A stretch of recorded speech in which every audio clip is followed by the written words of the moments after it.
Gustavo Matos, Natália Pimentel, Valéria Petrucci, Eduardo Maia, para discutirmos nesta noite esse tema.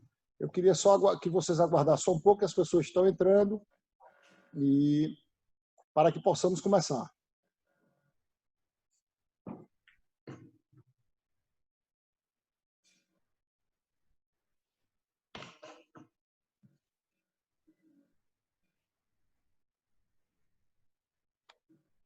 Para os que estão chegando, nessa noite nós discutiremos o tema da recuperação judicial como alternativa para salvar negócios e empregos pós-pandemia, na retomada e pós-pandemia.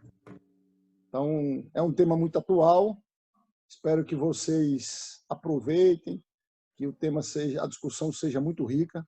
Teremos aqui pessoas que são os maiores especialistas, juntamente com outros tantos, né, que existem, no tema.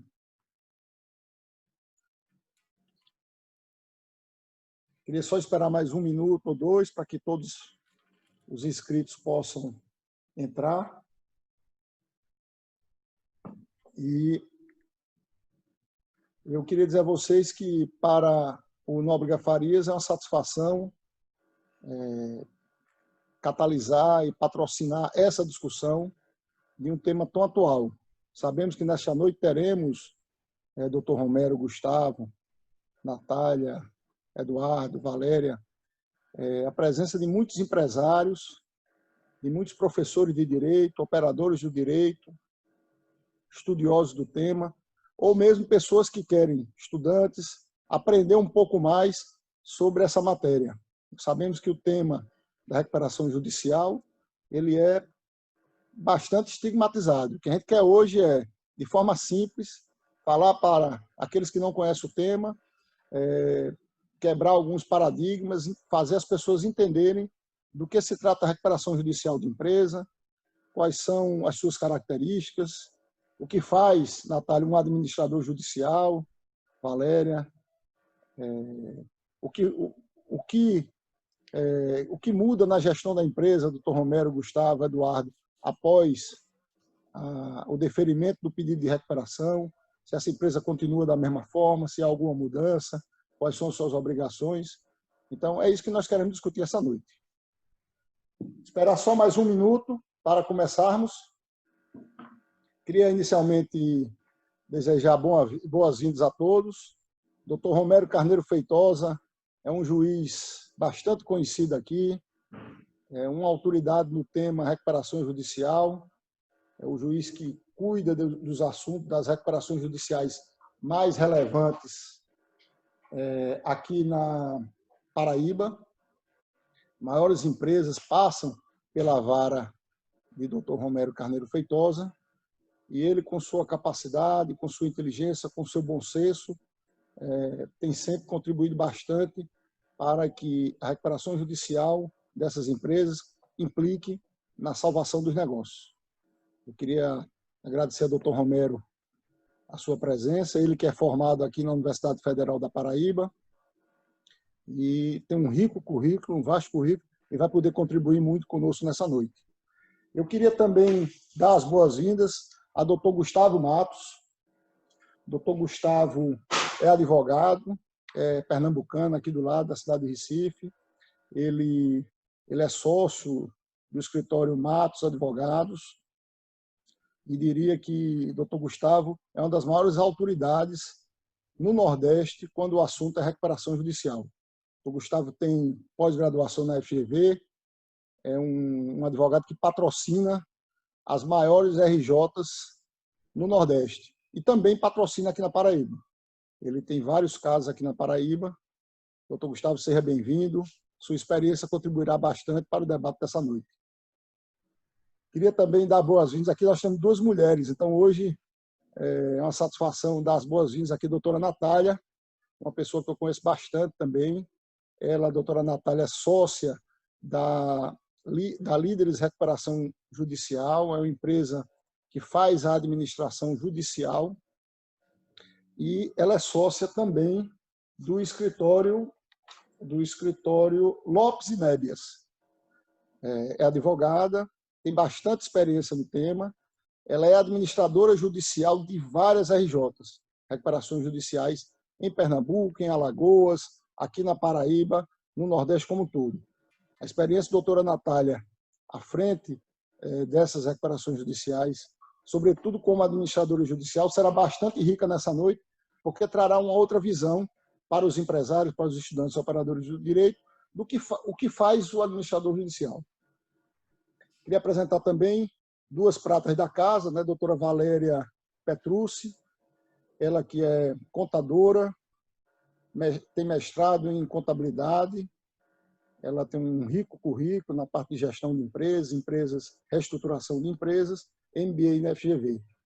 Doutor Eduardo Maia, também é sócio aqui do escritório, é uma pessoa que tem bastante experiência em reestruturação de dívidas, de empresas, é um advogado que está concluindo seu mestrado, tem pós-graduação. Então, doutor Eduardo, seja bem-vindo, também contribuirá muito com o tema. Pessoal, o que eu queria dizer para vocês hoje à noite é que nós estamos em meio a uma grande pandemia, né? Nesse momento, o Brasil passa e o mundo por um momento que a gente nunca esperava que vivesse.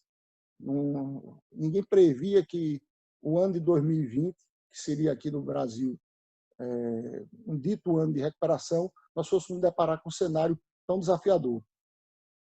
E, nesse ambiente, as empresas sofreram o que chama-se um choque econômico, ou seja, as empresas tiveram, boa parte das empresas, não são todas, tem atividades que continuam produzindo, tiveram de paralisar suas atividades por 10, 20, 30, 40, 90, ninguém sabe quantos dias nós teremos que ficar ainda fechados, e essa incerteza, dada os números da pandemia, gera nos negócios um ambiente de incerteza muito grande. E foi nesse sentido que resolvemos discutir nessa noite o tema da recuperação judicial, porque muitas empresas terão de recorrer forçosamente a algum desses instrumentos para poder manter seus negócios pós-crise, na retomada. Então, a ideia dessa noite é discutir o tema da recuperação judicial de forma simplificada, trazer para os empresários, para os estudantes, os operadores do direito, um pouco dessa realidade e dizer também o que é um pouco dessa história da recuperação judicial. Eu queria contar, doutor Romero, que eu, quando me formei em 1992, eu comecei a advogar trabalhando com empresas em dificuldade, Gustavo. Usinas de açúcar, transportadores, eram sempre empresas em dificuldade. Nós estávamos começando, ninguém começa com grandes companhias. Você começa trabalhando, eram empresas grandes até, trocando um pouco da experiência que os grandes advogados tinham por advogados jovens e que tinham aquela empolgação e aquele pique para poder fazer a diferença naquele momento.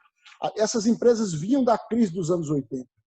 Nos anos 80, o Brasil viveu uma crise muito grande, o doutor Romero lembra disso, e essa crise trouxe uma ressaca no início dos anos 90. Então, nós vivemos isso. E naquela época, nós não tínhamos um instrumento da recuperação judicial como temos hoje, doutora Natália. A recuperação judicial, ela adveio da Lei 11.101 de 2005, ou seja, até 2005 nós não tínhamos isso. Era a antiga concordato, um instituto mais difícil, mais ultrapassado, que fazia com que os empresários temessem muito pedir concordato. Era quase pedir uma falência, era quase desistir do negócio. Usando o jargão bem popular, jogar a toalha. E a ideia não é essa, a ideia, muito pelo contrário, é manter seus negócios, é preservar. E aí veio a lei de 2005, que trouxe uma nova realidade. No início não havia vivência, não havia experiência, passamos esses 10, 15 anos aperfeiçoando o instrumento, o modelo, e é por isso que temos todos esses especialistas para falar sobre isso nessa noite. Eu não quero mais me alongar, dar boas-vindas a todos e passar de logo a palavra aqui para o doutor Romero, que é quem todos nós queremos ouvir inicialmente, doutor Romero. Romero, seu microfone está desligado. O seu microfone está desligado, doutor Romero.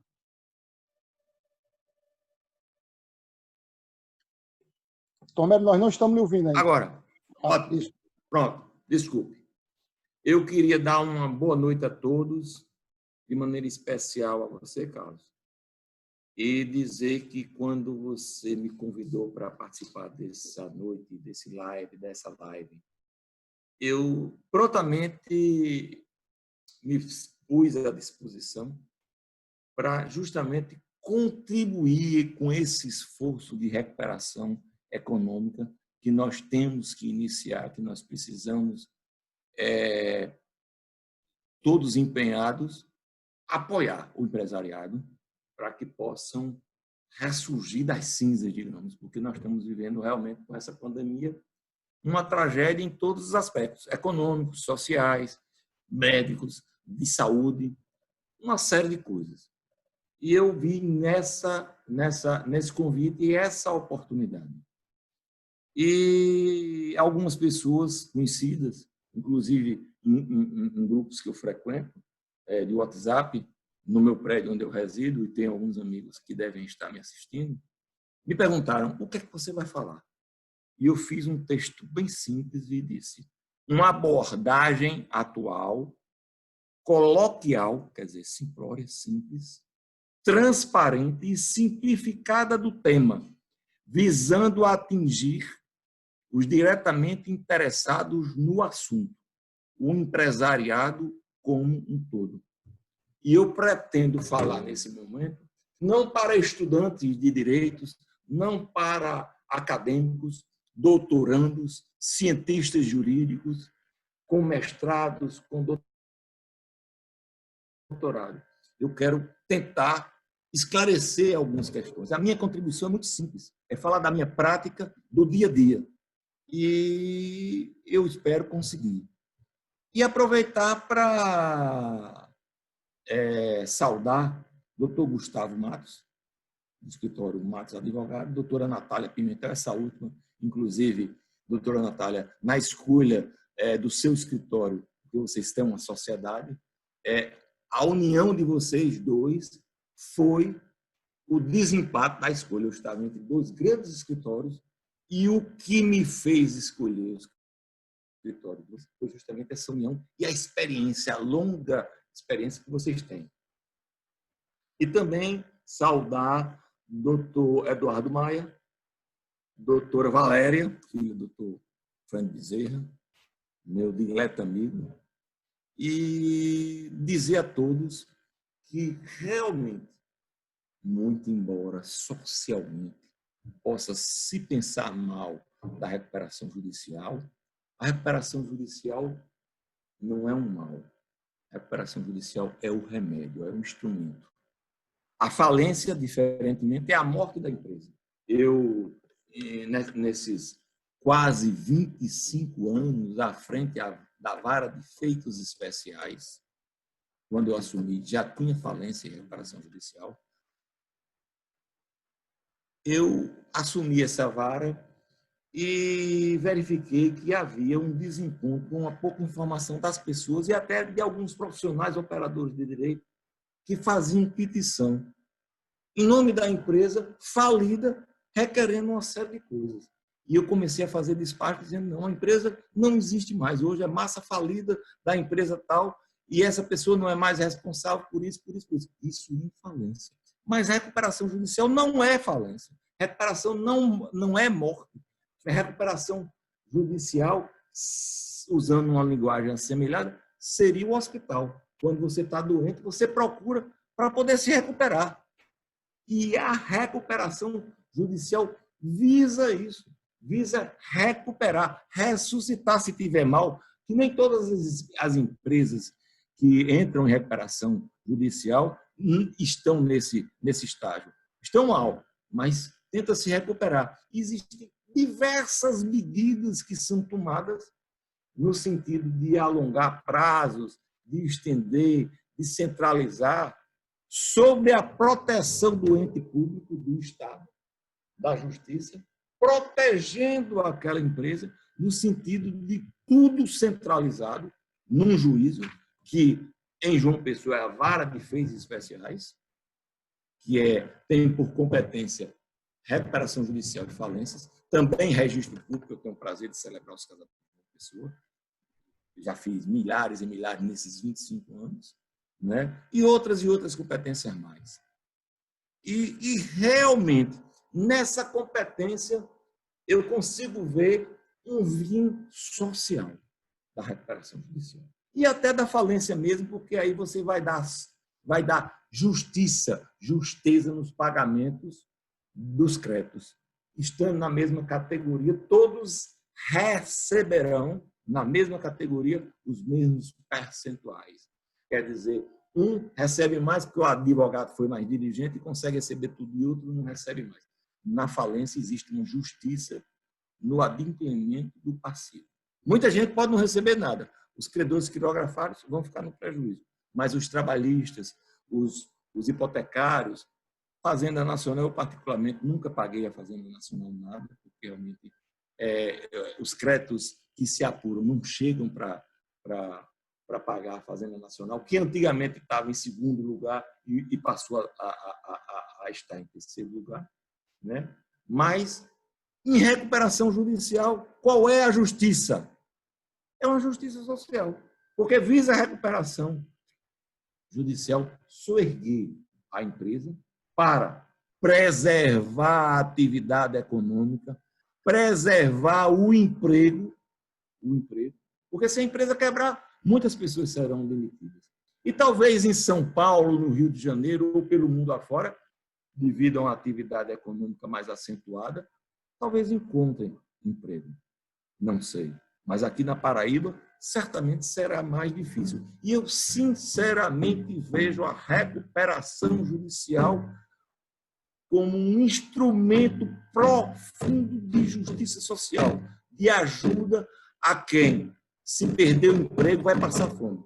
Também do empresário. Porque todo mundo, não, mas aí vai ajudar a empresa. Não, mas o que é que tem? O empresário, ele ajuda, ele tem a atividade empresarial, a empresa, não é somente para deixar o empresário rico, ele pode enriquecer.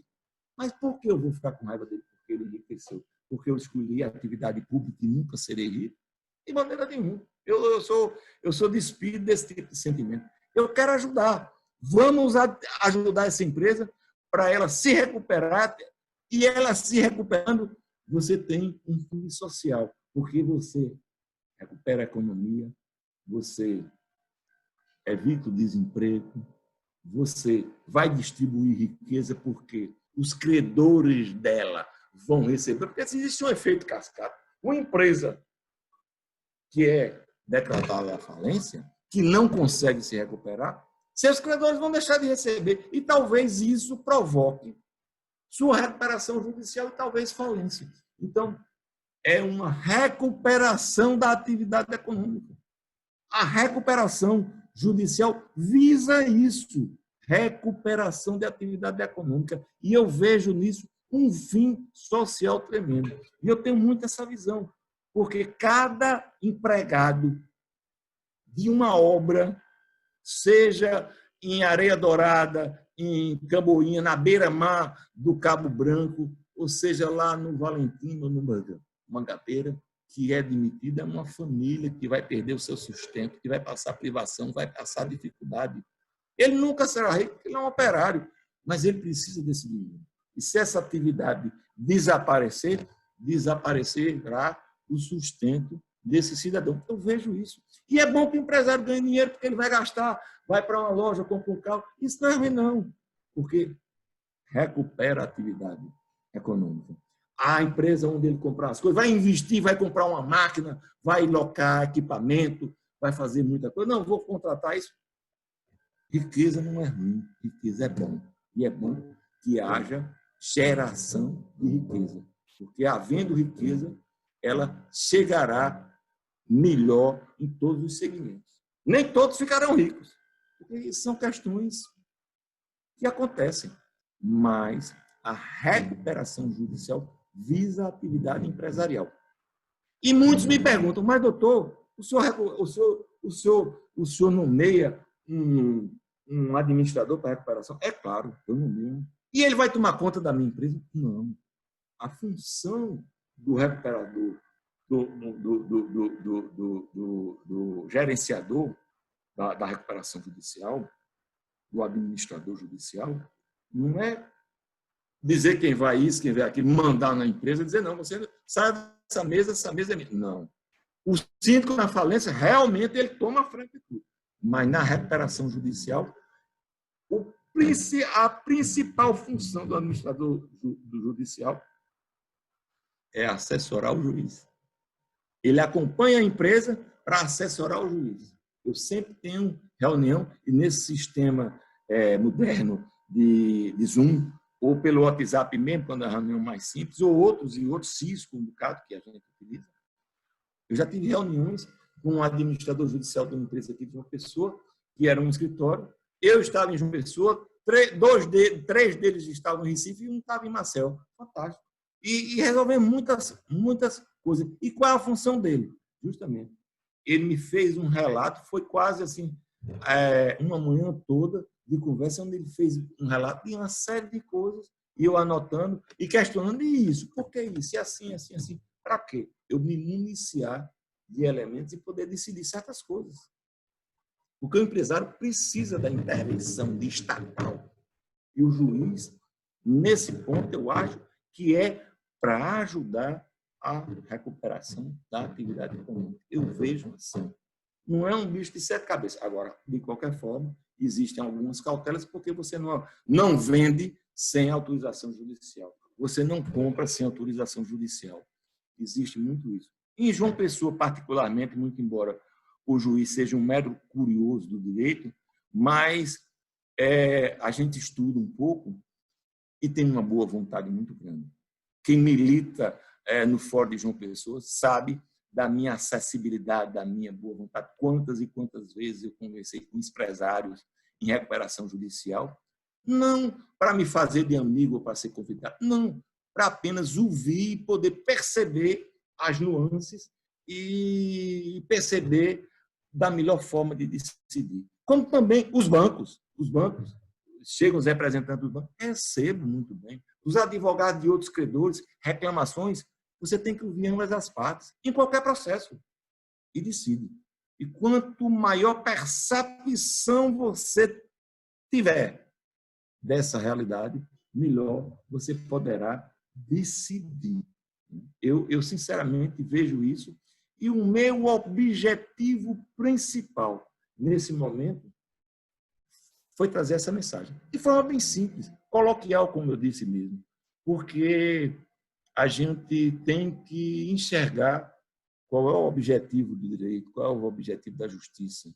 E justiça é isso, fazer justiça, seja social, seja com justiça. Nós precisamos ajudar o Brasil a se recuperar disso. E, sinceramente, em João Pessoa, boa vontade não falta, ouvidos. Eu tenho 2 ouvidos e uma só boca. Então, eu preciso ouvir mais do que falo.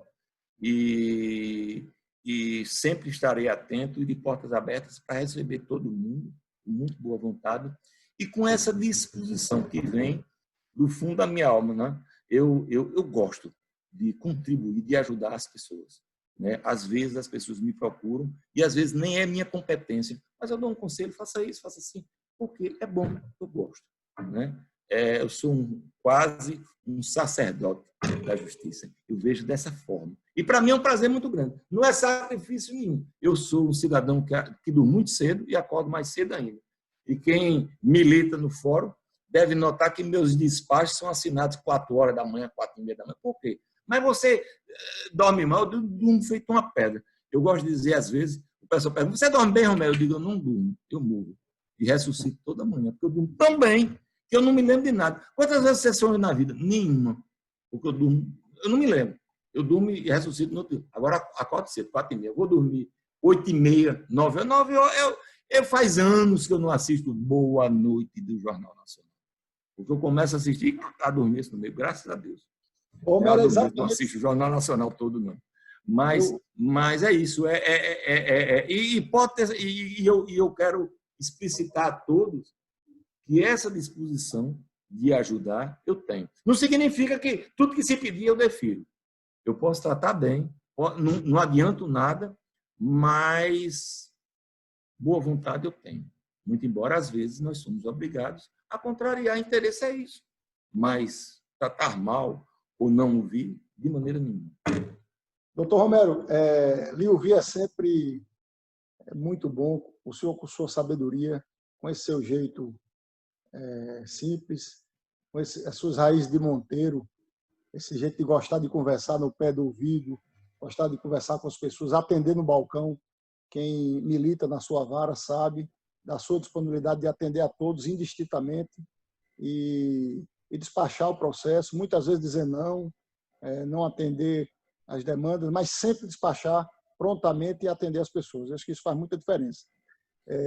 Passamos, só para o senhor ter ideia, já o senhor fala com essa voz mansa, explicando tudo, já se passaram 23 minutos ou 22 minutos da sua explanação, porque é muito importante ouvir a cabeça do magistrado, ouvir como ele entende a recuperação judicial. E eu vi o doutor Romero dizendo aqui, eu estava anotando algumas coisas que para mim são fundamentais, salvar empregos, manter a empresa, manter o negócio.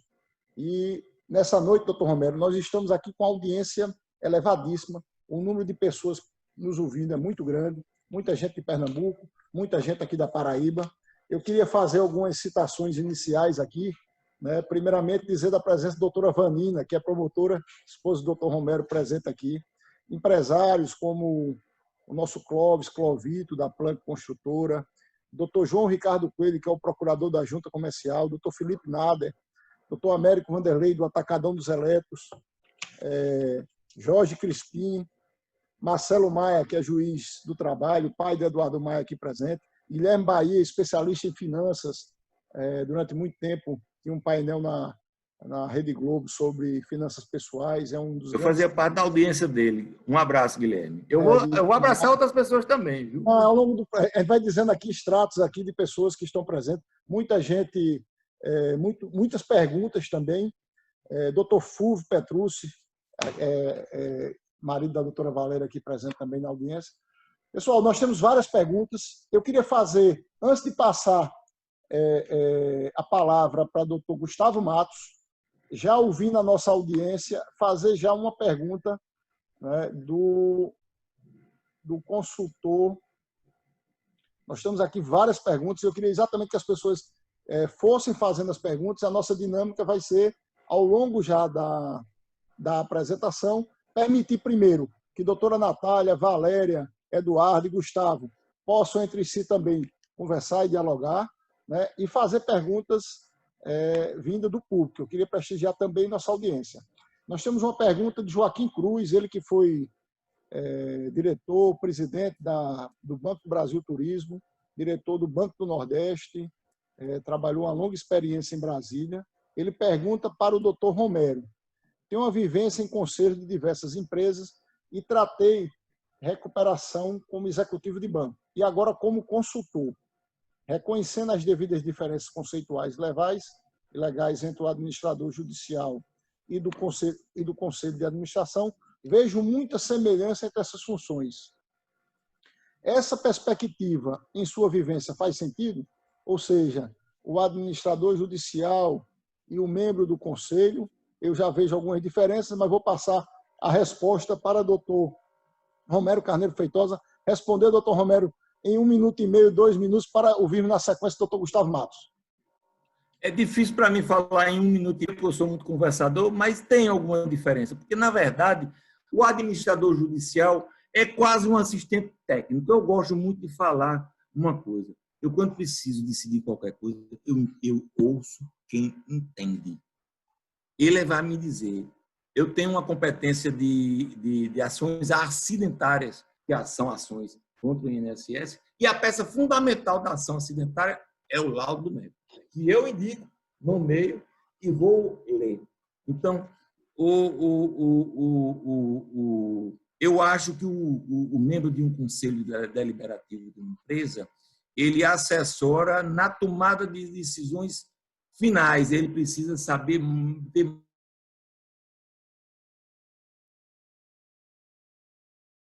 ele vai assessorar o juiz naquelas decisões judiciais. Ele vai apresentar um plano de trabalho. Ele tem que fazer um relatório onde ele esmiúce por que isso ou por que aquilo, e o juiz vai ler e vai tomar decisões, e nas dúvidas ele até dá opiniões. Eu acho que o administrador judicial ele está muito mais próximo do assistente técnico do que um consultor técnico, de um consultor jurídico. Há uma semelhança, é bem interessante, há uma semelhança, porque ele não deixa de ser um conselheiro, mas é diferente um pouco. Mas eu acredito bem interessante esse realce, essa comparação. Doutor Romero, muito obrigado. Gostaria de passar a palavra, sem mais delongas, para o doutor Gustavo Matos. Ele, como eu disse, que é um dos maiores especialistas no tema no Nordeste e também no país, muita experiência em grandes recuperações judiciais. O doutor Gustavo, ele hoje patrocina os interesses de grandes empresas que fazem hoje, aqui na Paraíba, estão em recuperação judicial e também no país todo, mas principalmente, notadamente, em Pernambuco. Doutor Gustavo, nós sabemos hoje que empresas, já como efeito da pandemia, nós tivemos algumas levas de recuperações judiciais, né? Então, depois da Lava Jato, tivemos as empresas construtoras, construção pesada. No ano passado, já em função da crise, nós tivemos a Avianca, Companhia Aérea, né, Livraria Saraiva, né, foram recuperações judiciais muito conhecidas. E agora, já nos últimos dias, a recuperação nos Estados Unidos da Latam, ela não requereu ainda no Brasil, mas incluía as operações, salvo engano, no Chile e algumas operações na América Latina e nos Estados Unidos. Então, doutor Gustavo, o que é que o senhor vê? Quais são as perspectivas econômicas? Sabemos que vai ter uma depressão, uma queda no PIB muito grande nos próximos anos, possivelmente neste ano já, e possivelmente 2021 também.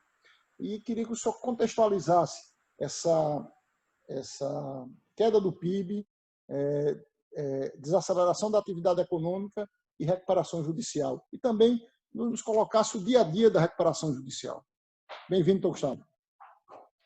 Obrigado, Carlos Frederico. Primeiro, agradecer o convite que você e toda a sua equipe me fizeram para participar desse evento. Uma satisfação muito grande dividir essa bancada aqui com o doutor Romero, com o Eduardo, Valéria, Natália, administradora judicial, colega estimada também de Recife.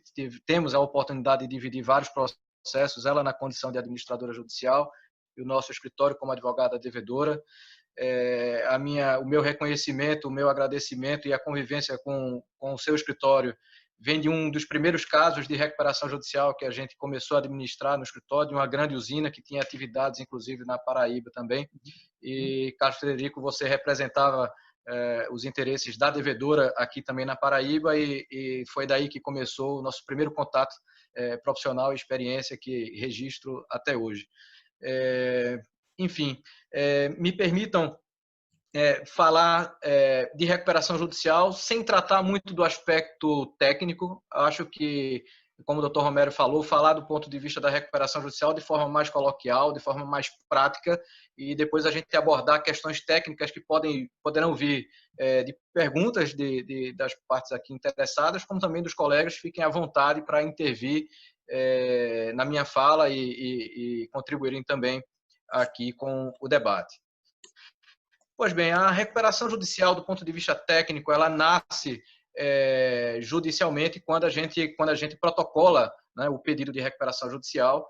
A petição inicial ela é instruída com um rol de documentos que a lei determina, que estão lá no artigo 51, a exemplo da lista de credores, certidão de cartórios de protestos, etc. Um rol taxativo que, uma vez juntado à petição inicial, cabe ao judiciário apreciar aquela petição inicial e fazer um checklist para verificar se aquela documentação foi toda acostada. Uma vez juntada, né, a petição inicial, toda aquela documentação, o judiciário defere o processamento do pedido de recuperação judicial. Ele não defere a recuperação, ele defere o processamento do pedido de recuperação judicial. Efeito imediato desta decisão: suspende a exigibilidade do passivo sujeito à recuperação judicial, nomeia um administrador judicial. A doutora Natália mais adiante vai falar da experiência dela. Administrador judicial não administra a empresa, como o doutor Romero falou, não vai administrar o negócio, não vai gerir aquela empresa que se encontra em recuperação judicial, vai funcionar como uma fiscal do juízo, como auxiliar do juízo, como uma pessoa neutra que vai acompanhar o dia a dia daquela empresa e cumprir algumas funções também dentro do processo de recuperação judicial. Basicamente, com 60 dias, temos que apresentar um plano de recuperação judicial. Esse plano de recuperação judicial ele tem natureza de contrato, uma espécie de contrato, diferente da antiga concordata, Carlos Frederico, como você falou. A concordata antigamente tinha a natureza de favor legal. A lei concedia um favor ao devedor para que pagasse determinada dívida, somente a quirografária, de uma forma ou de outra. Na recuperação judicial não há limite à proposta da devedora aos seus credores, desde que não seja vedado pela legislação. Então, um plano de recuperação judicial poderá conter tudo aquilo que, num contrato entre dois particulares, poderia ser incluído como forma de solução daquele seu passivo. Então, poderemos tratar de alongamento de dívida, redução do valor principal, descontos, operações societárias, etc, etc, etc. Então, tendo natureza contratual, aquele plano vai ser deliberado numa Assembleia Geral de Credores, assembleia formada pelo conjunto de credores que poderá aprovar aquele plano da forma colocada pela devedora ou com modificações propostas pela devedora ou pelos credores até o momento ali da Assembleia Geral de Credores.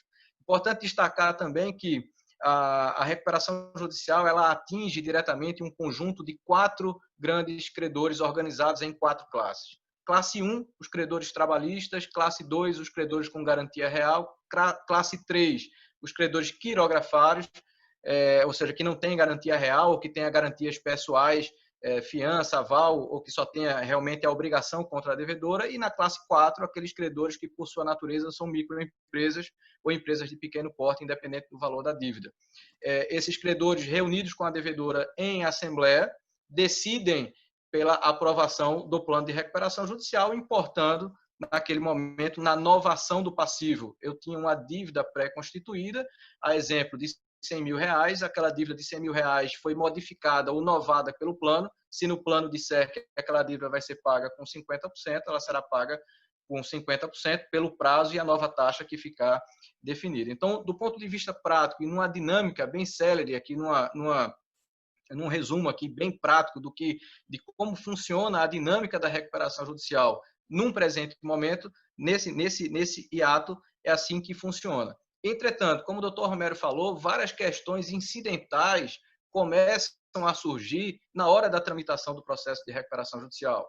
Uma delas, o afastamento da exigência de CND para o exercício da atividade empresarial. Até que limite se afasta a exigência de uma CND para que a empresa exerça a sua atividade empresarial?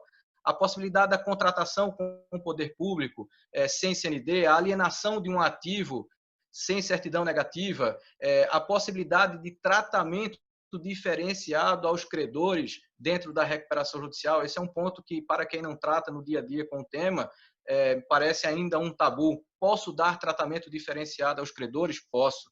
Posso dar tratamento diferenciado aos credores da mesma classe? Também posso. Então, não há uma regra fixa que tabele o tratamento que o devedor tenha que dar aos seus credores. A gente tem a oportunidade de, em João Pessoa, conduzir na condição de devedores, de advogado das devedoras, talvez os 2 maiores processos de recuperação judicial hoje tramitando na Paraíba, na vara do Dr. Romero. Um dos administradores judiciais é Natália. São segmentos completamente distintos, construtora, varejo, em que tratamos com diversas situações práticas, por exemplo, pagamento antecipado a credores dentro da recuperação judicial sem ter o plano apresentado. Posso, aliás, apresentado ou apresentado e não aprovado. É possível? É possível também. O Dr. Romero apreciou um pedido que fizemos, inovador, inclusive, no tema, em que discutimos a possibilidade de mediação de créditos dentro da recuperação judicial antes da aprovação do plano.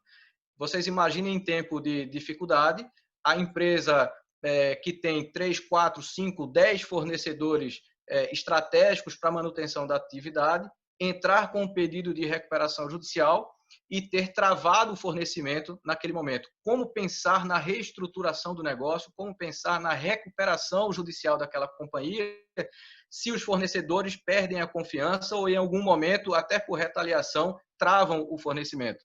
Então, foi um esforço enorme que tivemos que naquele momento, desenvolver para que, de certa forma, buscássemos uma alternativa. A empresa não podia esperar a aprovação do plano, porque não teria tempo para chegar até lá.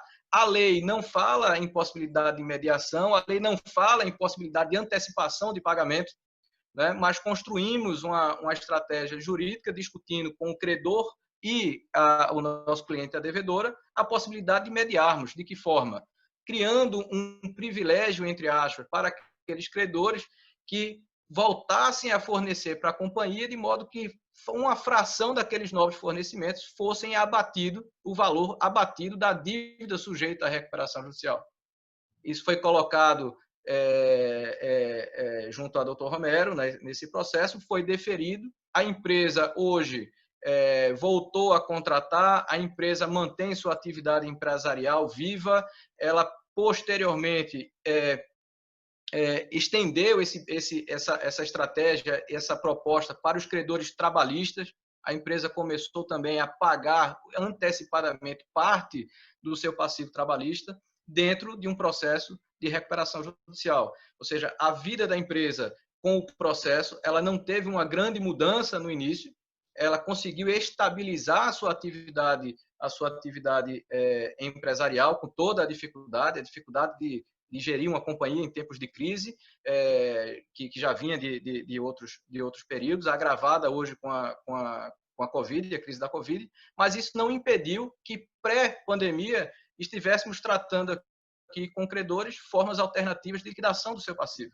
Então, são questões que vão surgindo dentro da recuperação judicial, que dependem muito da percepção, inclusive, do próprio judiciário, e o Dr. Romero bem colocou aqui as suas características, para entender o que naquele momento seria justo para preservar e garantir a atividade empresarial daquela sociedade, com toda a função social, com todo o benefício social que ela pode irradiar para a economia como um todo. Então, são pontos que a gente vivencia. Tivemos a felicidade, por exemplo, num recente caso, num outro estado, em que, em plena crise de pandemia, um cliente nosso conseguiu participar de uma licitação sem CND, por estar em recuperação judicial, venceu a licitação e, para iniciar a nova etapa de serviços com o ente público, teve que contratar 916 pessoas. Ou seja, enquanto estamos tendo notícias de desemprego, de crise, esse nosso cliente, dentro de um processo de recuperação judicial, em razão exatamente do que a lei permite, conseguiu mudar o seu status, irradiando de forma muito benéfica para a sociedade, com a contratação, por exemplo, de 916 pessoas. Nós temos outros exemplos práticos aqui no nosso limite aqui, Paraíba, Pernambuco, de uma grande usina que recontratou 4.000 funcionários dentro de uma estrutura de uma recuperação judicial, com um arrendamento para um grupo de fornecedores de cana, que permitiu a contratação de 4.000 pessoas. E aí vocês imaginem a satisfação nossa enquanto profissionais da devedora, e que na reinauguração da companhia, da atividade industrial, e grandes autoridades lá presentes, estávamos lá no chão de fábrica, né? Então, ao mesmo tempo em que estávamos assistindo a retomada da atividade, com todas as pompas e comemorações, não é todo dia que se cria ou que se pode comemorar 4.000 empregos gerados de uma vez só, estávamos ao lado de funcionários e ex-funcionários que tinham sido contratados, sem eles saberem que nós éramos os advogados do processo. E eles puxando com toda a humildade, com toda a simplicidade e fazendo comentários: que bom, consegui meu emprego de volta. Doutor, o senhor está vendo aqui essa festa? Começou a comentar, não sabíamos que eram os advogados, e começaram a falar e desabafar, o que foi a alegria nossa de poder compartilhar com uma pessoa humilde, uma pessoa simples, a gente enxergar a capacidade que essa lei tem, a 11.101, de transformar a vida dessas empresas, de transformar a vida dessas pessoas. Então, é um instrumento rico, é um instrumento que deve ser usado. os empresários, é natural que haja uma resistência no início a uma tomada de decisão por optar por uma recuperação judicial. Várias perguntas surgem: em que momento ou qual o melhor momento para se pedir uma recuperação judicial, do ponto de vista econômico, do ponto de vista de caixa, quando a companhia ainda tem algum caixa, quando a companhia ainda tem alguma força econômica. Sem dúvida que, sob esse aspecto, seria o melhor momento para se protocolar um pedido de recuperação judicial. Entretanto, muitas vezes o empresário, por acreditar que outra solução virá sem a necessidade de uma recuperação judicial, também retarda o protocolo desse pedido. Mas quando perguntam a mim quando ou qual o melhor momento para o empresário tomar a decisão da recuperação judicial, eu sempre respondo que é o momento em que ele se sente mais forte para tomar essa decisão, independente da questão de caixa. Então, quando ele se sente mais seguro, quando ele passa a acreditar que a recuperação judicial possa ser, de fato, o remédio, a solução para o problema que ele está enfrentando. Então, ainda que a empresa esteja combalida do ponto de vista de caixa, mas ninguém pode tirar o talento e ninguém pode tirar a força e a capacidade daquele empresário que chegou onde chegou, tendo sucesso, porque era capaz, porque teve capacidade. Não é uma questão pontual por si só que ele vai ser julgado ou terá que ser julgado por toda a sua vida. São situações que, como o Dr. Romero falou, no nosso dia a dia, um problema de saúde, nós procuramos um hospital. Temos que procurar, ninguém quer ficar doente. Nenhum empresário quer pedir recuperação judicial, essa é a grande verdade. Mas, sendo necessário, é uma ferramenta eficaz que garante o equilíbrio, principalmente na sua relação com os credores mais agressivos. A gente consegue dar equilíbrio nessa nova dialética, nesse novo diálogo que se inicia após um protocolo de pedido de recuperação judicial. Vários e vários credores, antes do pedido de recuperação judicial, têm uma postura com a devedora. Após o protocolo do pedido de recuperação judicial, aquele mesmo credor tem uma postura completamente diferente. Muda o tom, porque ele sabe que o devedor, naquele momento, passa a estar protegido, passa a estar protegido por uma redoma jurídica, por uma proteção, por uma blindagem que a lei lhe confere, para, por exemplo, suspender todas as ações de execução contra ele. Então, se ele tem as ações de execução suspensas e o credor não consegue exercer aquele seu poder que tinha antes, é natural que o diálogo flua de forma diferente. Uma coisa importantíssima também dentro de um processo de recuperação judicial: com o processamento do seu pedido, é criada a figura jurídica do juízo universal. O juízo universal, aquele que tem o poder e centraliza todas as questões relativas ao ativo daquela companhia. Então, ainda que seja objeto de garantia bens ou créditos não sujeitos aos efeitos da recuperação judicial, sempre caberá unicamente ao juízo da recuperação judicial decidir se aquele bem é essencial ou não à companhia. Então, a exemplo, é muito comum hoje na realização de negócios os credores exigirem em garantia bens em alienação fiduciária. Imagine uma transportadora que tem seus 10 veículos dados em alienação fiduciária. Na visão do credor, aqueles bens poderiam ser tomados porque o crédito é não sujeito à recuperação judicial. Mas como aquela empresa vai se recuperar ou se recuperaria, cumprindo sua função social e pagando, inclusive, todo o conjunto de credores sem os 10 veículos? É natural, nesse caso, que o juízo da recuperação judicial, inclusive, reconheça a essencialidade e impeça a retomada daquele bem para permitir que outra solução seja encontrada e não aquela pretendida unicamente pelo credor.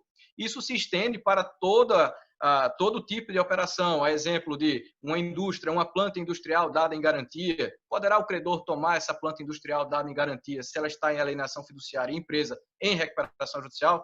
São inúmeros os precedentes de que não. Já consolidou o entendimento do STJ de que não. Então, são questões que a gente vivencia nessa experiência que a gente vem acumulando. Acho que o nosso primeiro processo de recuperação judicial vem de 2007, 2008, e Carlos Frederico falou de uma sequência de crises. É interessante que quando a gente falava de crise em 2007, 2008, se falava que aquela seria a maior crise. E depois de 3, 4 anos veio uma segunda crise. Estamos talvez aqui na terceira ou quarta crise nesse período aí de 10, 15 anos, e sempre uma mais forte que a anterior. Ser empresário no país, no nosso país, não é para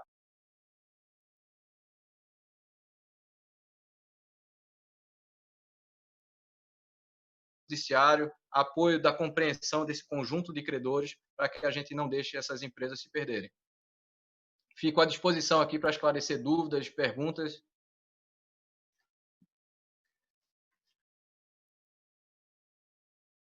Doutor Gustavo, agradecer sua participação, dizer que nós vamos lhe ouvir ainda nessa noite, noutra oportunidade, com certeza.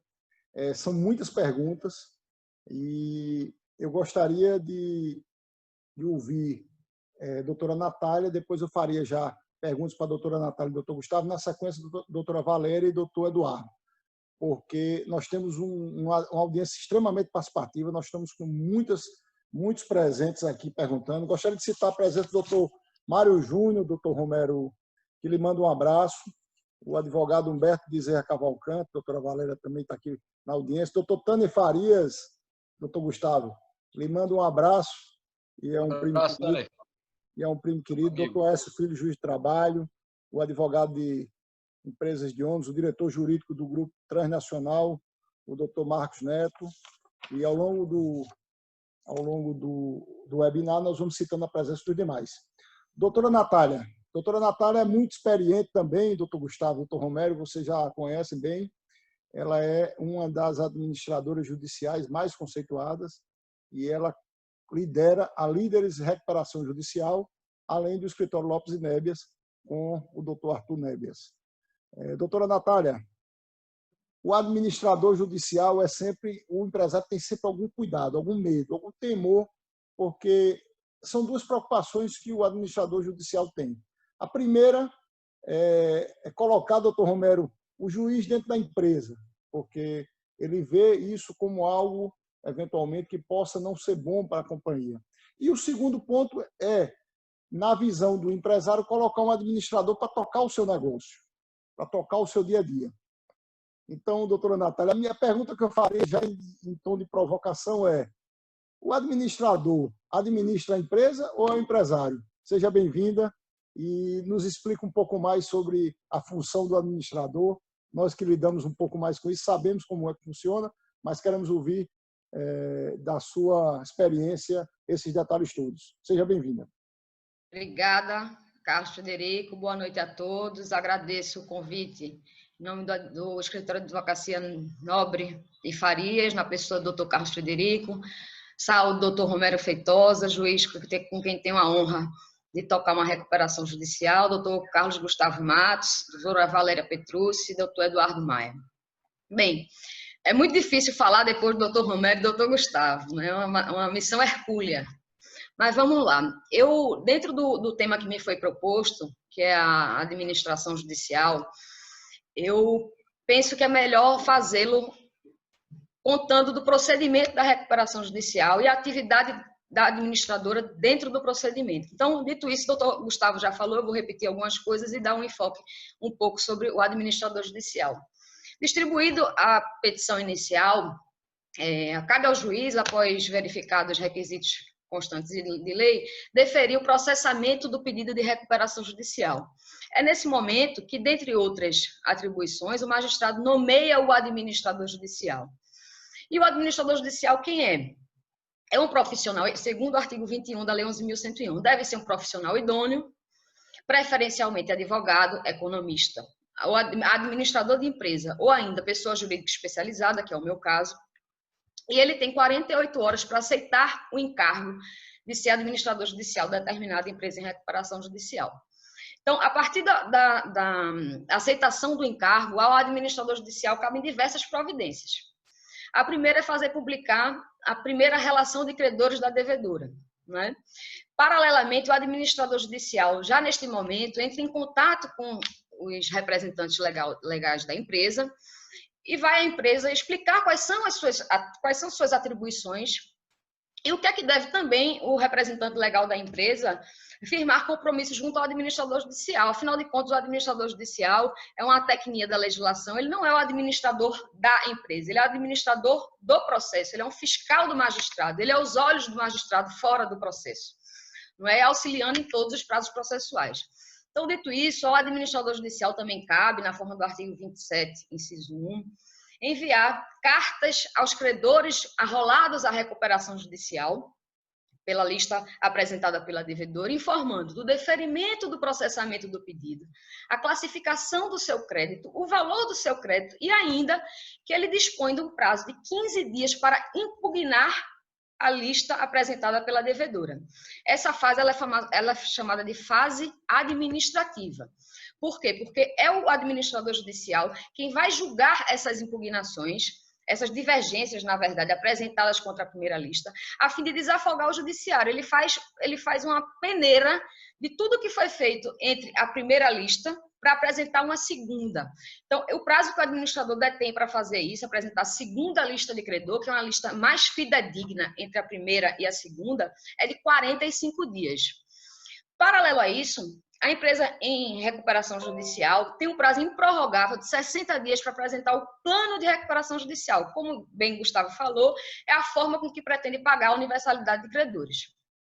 Então, apresentada a primeira lista, o administrador judicial vai julgar as divergências recebidas, apresentará uma segunda lista de credor e fará publicar um edital. A ideia é que se publique a segunda lista de credor junto com o edital contendo o aviso do recebimento do plano, para que qualquer credor que diga, não, eu não concordo com o prazo de pagamento, eu não concordo com a carência, eu não concordo com o deságio, possa objetar o plano. E aí, essa objeção provoca uma convocação da Assembleia Geral de Credor, que ela é feita também pelo administrador judicial. Informadas as objeções que constam dos autos, o administrador judicial cabe provocar o juízo para que convoque uma Assembleia Geral de Credor. A Assembleia Geral de Credor no processo de recuperação judicial é o momento mais crucial do pedido inteiro, não é? É quando o credor vai ter aprovado ou rejeitado o plano de recuperação judicial. Então, ao administrador judicial cabe presidir a Assembleia Geral de Credor, submeter a ordem do dia, no dia da Assembleia, colher os votos referentes à aprovação ou rejeição, e, por fim, reduzir tudo a termo e levar ao juízo, informando que o plano foi aprovado ou rejeitado. Em sendo rejeitado, falência, a gente trata em outra oportunidade. Em sendo aprovado, está concedida a recuperação judicial e homologado o plano. Como o Gustavo disse, a dívida é novada. E aí a gente entra na terceira fase, que é a fase de cumprimento do plano de recuperação judicial, também sob a fiscalização do administrador judicial. Ao administrador cabe fiscalizar o cumprimento das obrigações assumidas no plano de recuperação judicial. Então, dito isso, passado 2 anos, a recuperação judicial, estou falando assim, bem didaticamente, claro que o processo é muito complexo, mas em razão do tempo, basicamente é isso que acontece, a recuperação judicial ela é extinta. No entanto, contra aquela segunda lista de credor que eu disse lá atrás, que é apresentada pelo administrador judicial e que foi encerrada a fase administrativa, dá-se início a uma fase judicial, que é quando os credores ainda inconformados com o meu julgamento ou com a lista que foi apresentada, provocam o magistrado, então fez uma seleção daquilo que foi impugnado na primeira, eu apresentei a segunda, e aí passa o magistrado a julgar as impugnações que são tidas agora como judiciais. Então, são distribuídas ações formadas em incidentes, em autos apartados, distribuído por dependência ao pedido. E aí vai caber ao magistrado, após ouvido a devedora, após ouvido o administrador judicial, julgar aquela pretensão resistida do credor. E aí, feito isso, julgadas as impugnações pós-pedido administrativo, o administrador vai consolidar o quadro geral de credor, é aquele quadro que serve como base para o pagamento de toda a dívida. Então, como eu comecei dizendo, o administrador ele tem muito uma função judicial e muito administrativa, mas ele não toma conta de jeito nenhum da empresa, até porque ele não tem a capacidade de saber cada segmento de atividade e não é de responsabilidade do administrador judicial. Tá? Mas ao administrador cabe transparência, tentar compor conflitos entre credor e devedor, trazer um ambiente claro, saudável para que haja esse entendimento. O doutor Gustavo falou da antecipação do pagamento de uma classe numa recuperação judicial. Eu sou administradora, nós bolamos dois grandes encontros né, doutor Gustavo? Tanto em João Pessoa quanto em Natal, para que a gente fizesse. Então, a gente atendeu diversos credores da classe 1, antecipando esse pagamento, porque a gente sabe que o credor trabalhista é o que mais sofre no processo de recuperação judicial. Então, para que a gente pudesse fazer com que o objetivo da lei fosse atendido, que é mitigar os efeitos de uma recuperação judicial para o credor trabalhista, que a gente sabe que é diferente de um credor quirografário, que é diferente de um banco, que é diferente até de um microempresário, eles realmente precisam daquele valor, tanto é que são classificados na classe 1 como natureza alimentar. Então, é função do administrador olhar todas essas sensibilidades e fazer com que o processo corra da maneira mais célere, rápida e transparente possível. Então, eu usei meu tempo todo, eu acho que consegui passar mais ou menos qual a função do administrador e passo a palavra para o doutor Carlos Frederico, que me coloca à disposição para qualquer esclarecimento. Doutora Natália, agradecer. São muitos elogios à sua participação, a participação do doutor Gustavo e a participação do doutor Romero. Usando um linguajar das redes sociais, nossa live está bombando, o webinar, porque as pessoas têm muito interesse aqui em conhecer um pouco mais sobre o tema. Eu queria, de logo, fazer uma pergunta a doutor Gustavo. A pergunta vem do advogado Rogério Barbosa, que é aí do Recife, um advogado muito conhecido, doutor Rogério, e também de Matheus Rocha. Eu vou trazer essas duas perguntas numa só. Ela trata da lei do PL 1397/2020, que todos nós sabemos que ele veio a trazer alterações lá na Lei 11.101 de 2005, em função da pandemia. Foi aprovado nos últimos dias, o doutor Romero conhece muito bem essa lei. A pergunta de doutor Rogério Barbosa é no sentido de que seria viável a não decretação da falência de empresa que descumpriu o plano de pagamento em função da força maior pandemia, possibilitando a revisão do plano. Essa é a colocação do doutor Rogério, uma colocação muito interessante. Eu acho que o doutor Eduardo Maia mais adiante até vai falar mais detidamente sobre esse tema. E o doutor Marcelo Rocha, que é filho do nosso amigo querido Marcelo Vaik e da doutora Fernanda Rocha, ele pergunta um pouco mais sobre isso, também sobre a suspensão do prazo de 120 dias, já em função da nova lei. Eu gostaria de passar a palavra já para o doutor Gustavo responder, se possível, em 2 minutos. Vamos lá. Excelente pergunta, bem atual. Nós estamos enfrentando nos processos em tramitação essa situação prática. A empresa tem um plano de recuperação judicial, muitas vezes aprovado, está cumprindo o seu plano, mas em razão da nova situação econômica imposta pela crise da Covid, ela se encontra com a impossibilidade do seu cumprimento. O que temos feito? Temos comprovada essa incapacidade, alegado em juízo a necessidade de suspender por motivo de força maior, suspender o cumprimento dos planos de recuperação judicial, transferindo para o final das parcelas aquelas parcelas do período aqui de pandemia que estamos vivendo. Então, é possível sim. Estamos nos deparando com essas situações práticas. Em alguns casos, peticionamos e conseguimos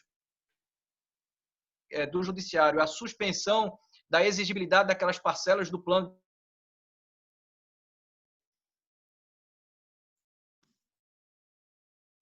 de recuperação judicial, assim também como outra NJ que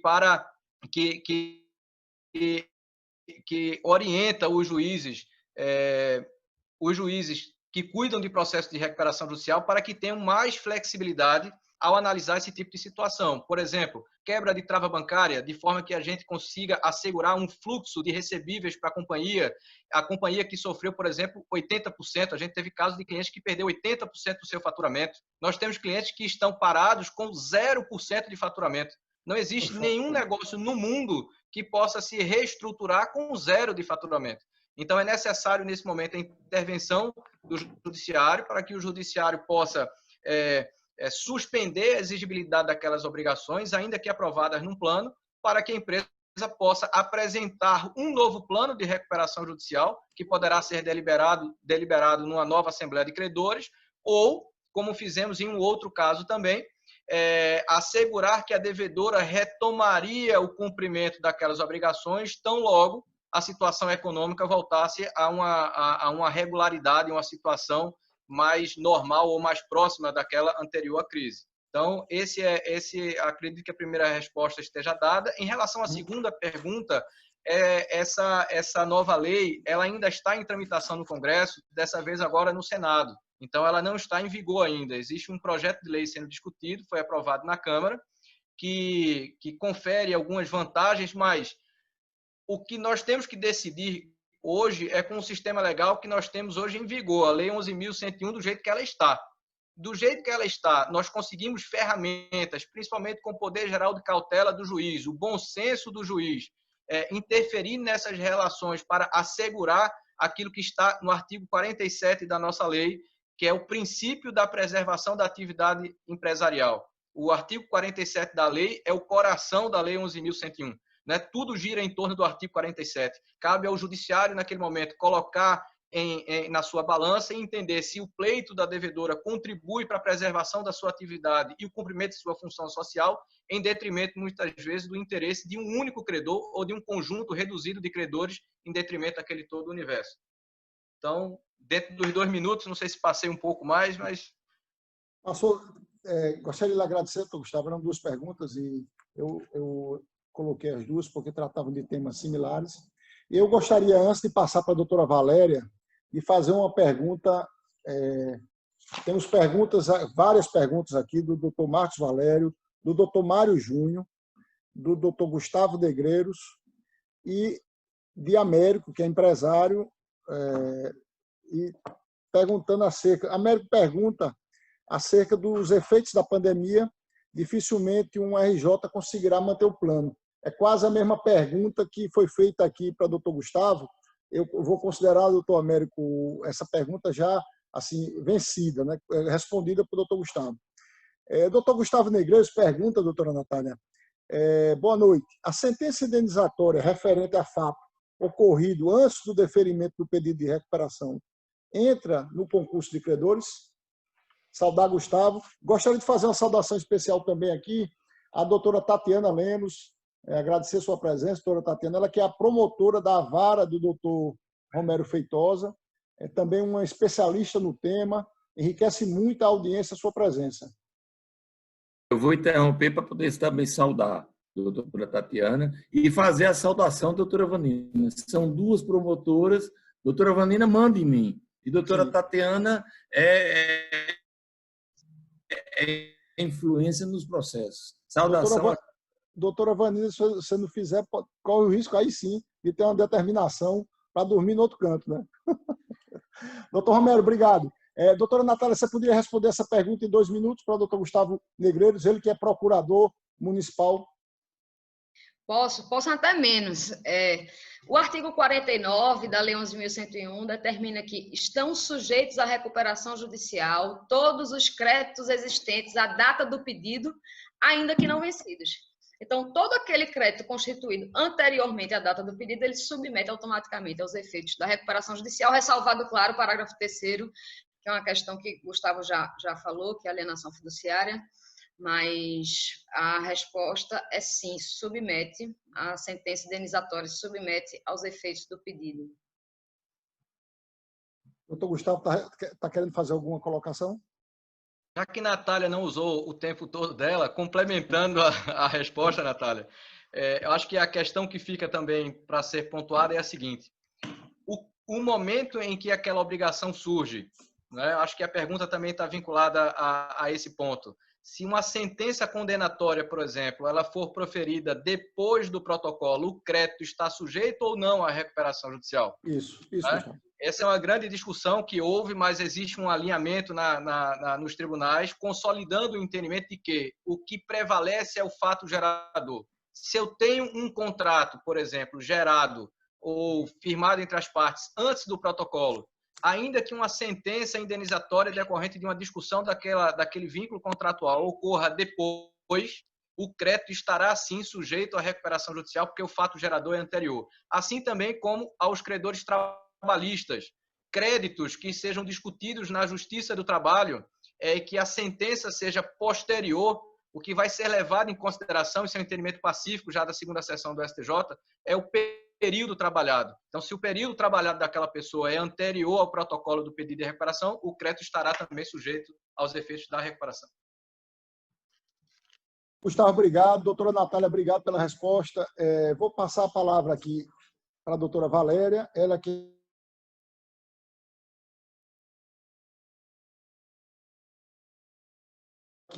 possa contribuir com o tema da noite, doutora Valéria, sobre a recuperação judicial e o que pode ser feito nessa retomada no pós-pandemia para salvar essas empresas e, sobretudo, que eu acho que é o grande objetivo, salvar os empregos. Vivemos um momento que os índices já demonstram um risco de desemprego muito grande. E o fechamento de uma companhia quer dizer que aquele emprego não volta, né, doutor Romero? Né, doutor Gustavo, doutor Eduardo, doutora Natália. Então, queria passar para a doutora Valéria para que ela possa, com sua experiência de gestão e reestruturação de empresa, contribuir com a discussão. Valéria, obrigado pela presença, seja bem-vinda. Obrigada. Boa noite a todos. Em primeiro lugar, queria agradecer o convite, né, e dizer que é uma honra estar, mesmo que virtualmente, ao lado de pessoas tão ilustres. Bem, eu vou falar sobre reestruturação da empresa, que é uma ação que deve ser tomada antes da recuperação judicial. Existe aquele momento que o empresário ele começa a sentir a dificuldade no caixa da empresa. Ele tem dificuldade de pagar. Primeiro, alguém já falou aí, a primeira coisa que ele faz é deixar de pagar os impostos. Ele tem dificuldade de pagar as parcelas dele em dia. Ele paga parcela atrasada, paga juros ao banco, paga multa, atrasa com fornecedores, pode até chegar a ter dificuldade de pagar a folha de pagamento. Esse momento é um momento de grande angústia e sofrimento para um empresário.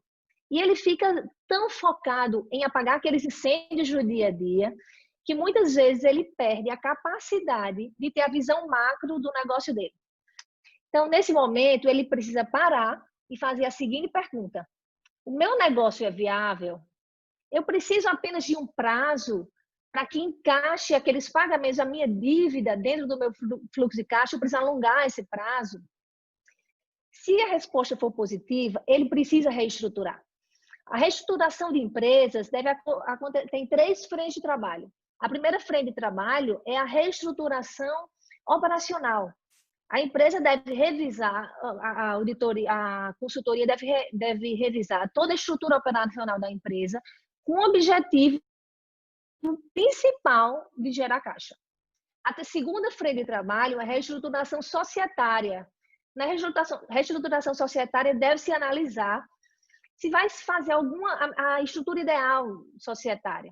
Se algum sócio deve entrar com aumento de capital ou até a admissão de um novo sócio para que esses recursos auxiliem a reestruturação da empresa, ou quem sabe até uma fusão com uma empresa estratégica.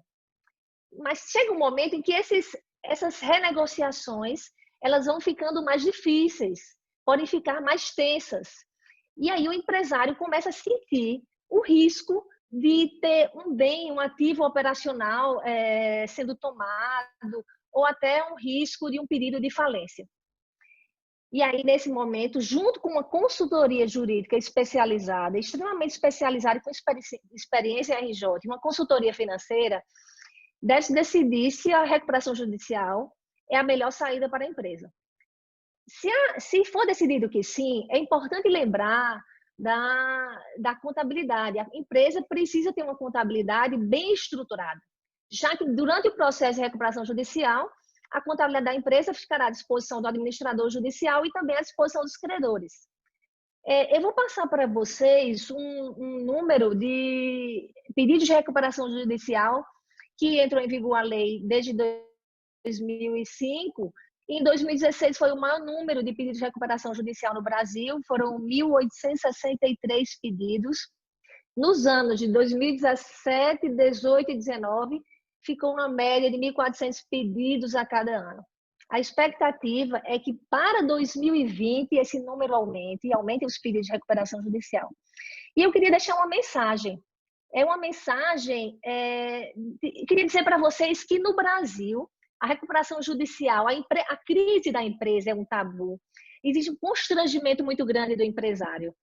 Veja, Se você vê nos Estados Unidos, a cultura já é diferente, principalmente para quem vem dessa geração do mindset das startups. Eles aceitam a sociedade em si, o meio empresarial, ele aceita muito melhor a crise na empresa.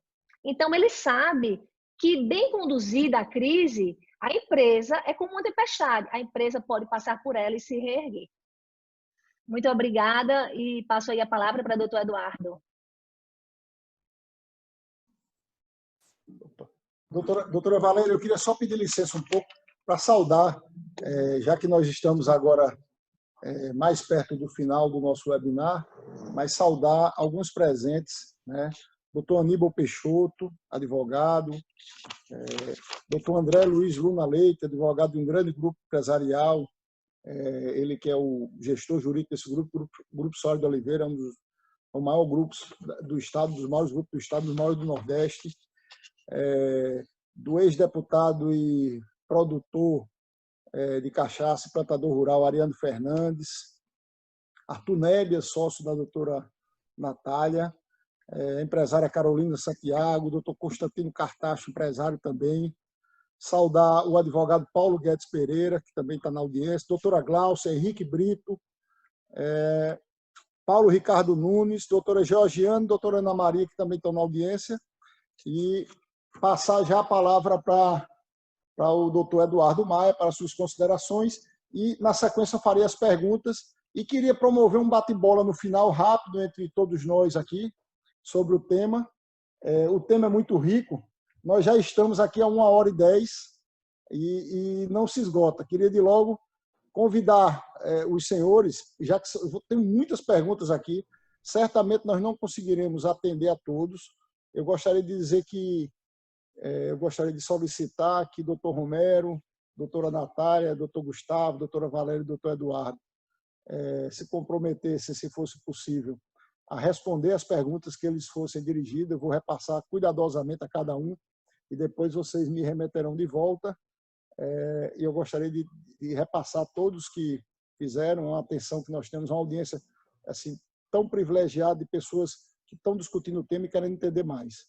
E, no final, eu queria fazer esse bate-bola e propor que fizéssemos uma outra, dessa vez um pouco mais específica, doutor Romero, tratando de aspectos específicos do tema, mas daqui a uns 15, 20 dias, né, acompanhando o desenrolar dessa pandemia, porque esperamos que haja, primeiro, um cuidado com a saúde pública, né, que a gente tem que cuidar, mas também uma atenção à atividade econômica, precisamos retomar. Eu sei que Recife volta já na próxima segunda, não é isso?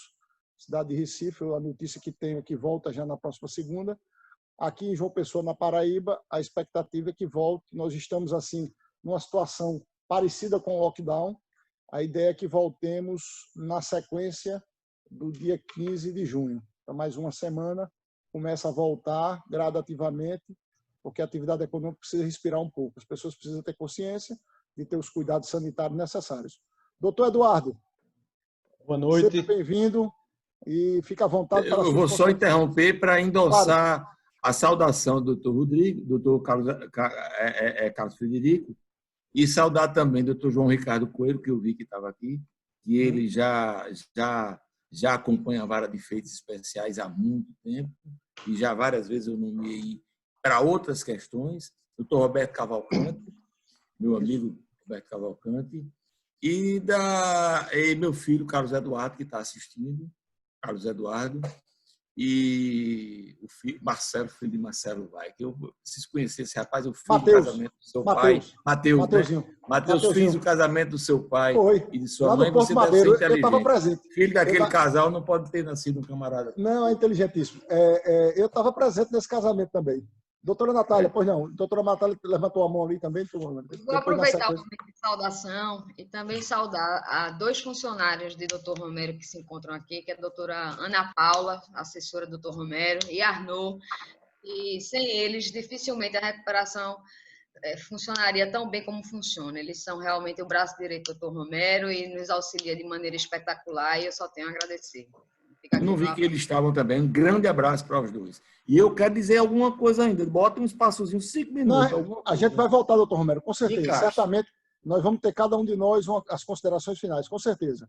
Eu estou já dizendo isso tudo porque eu estou vendo muita pergunta. Nós devemos ter aqui umas 30, 40 perguntas. Então, fosse por mim, ia até meia-noite, viu? E a audiência, o interessante é que nós fazemos esses webinários e participamos de outros fóruns, a audiência não diminui, nenhuma hora diminuiu. Então, é sinal de que o tema é muito rico e que a apresentação dos senhores está sendo muito interessante.